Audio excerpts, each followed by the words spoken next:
We've been going through the Elephants in the Room series and the high school services here at Idlewild lately. And I feel like one of those seemingly obvious topics we don't talk about much is drug abuse and what happens to drug addicts. Most of us are aware that drug abuse is illegal and is often punished through time in jail.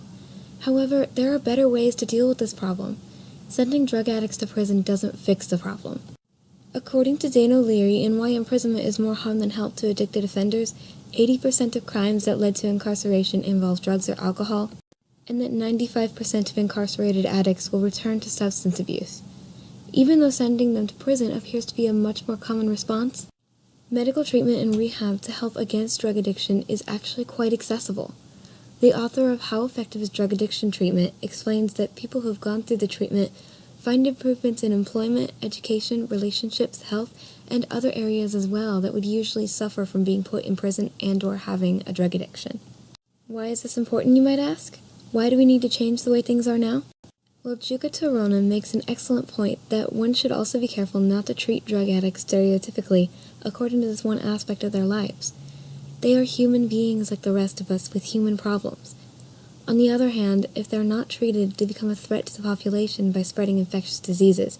In his article, Finnish Newspaper's Positions on Drug Policy between 1993 and 2000. This means that while we shouldn't treat addicts like criminals, we need to be mindful of their situation, and in order to prevent other problems from sprouting, we need to help fix the problem they have. Just locking them up doesn't solve it, as was mentioned above that nearly all drug addicts released from prison return to their previous lives. This also leads to another problem known as overdose. After spending a lot of time without the drug, the addicts tend to become more sensitive to it, and the drug will have a stronger effect.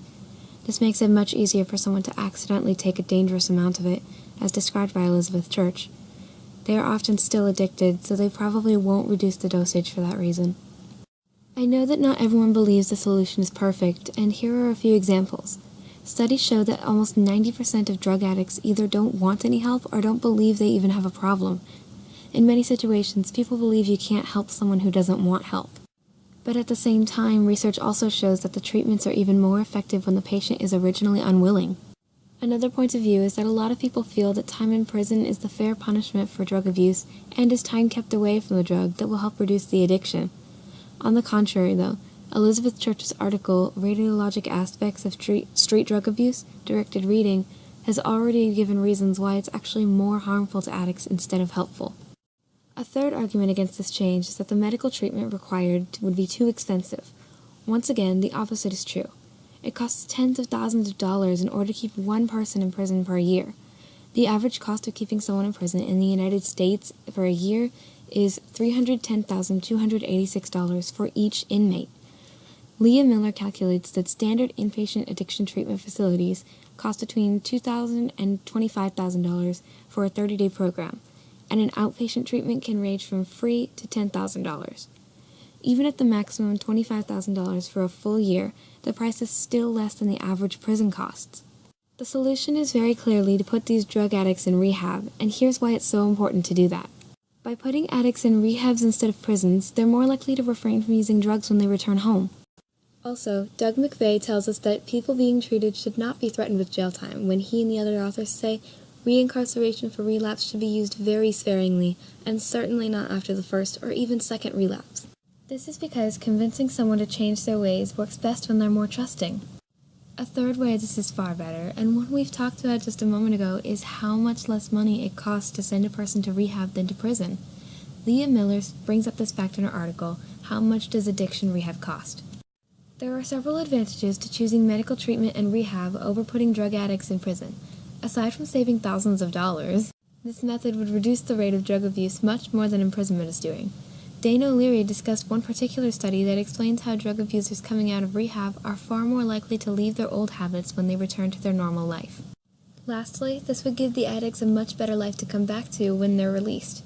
Former criminals aren't exactly looked up to by many people and are rarely trusted, which can make it difficult for them to do a lot of necessary things, such as finding a sustaining job. Having only gone through a drug addiction treatment center makes their record look much better, making things easier for them. There are ways we can all help to push this change forward. One way to bring action to this issue, even as high school and college students, is to make people aware of the possible change. When others start seeing how much better this will affect the community, they'll help to support it as well. Another way we can help is by raising money to allow more treatments to become available, as Doug McVeigh and other authors mention, that some of this expanded treatment will be publicly funded, some treatment will be privately funded, and some treatment will be self-supporting, and that it is a challenge, yet also a rare opportunity to forge public-private partnerships, which can strengthen communities while at the same time filling a vital public need. Funding the treatments will also increase the speed that patients can begin their treatment, keeping them from taking the time to change their mind about being treated, as suggested by the author of How to Find a State-Funded Rehab Center. Out of all of these, I hope you can come up with a way that you are able to make a positive change using at least one of these methods, and that you'll take the first step forward towards it.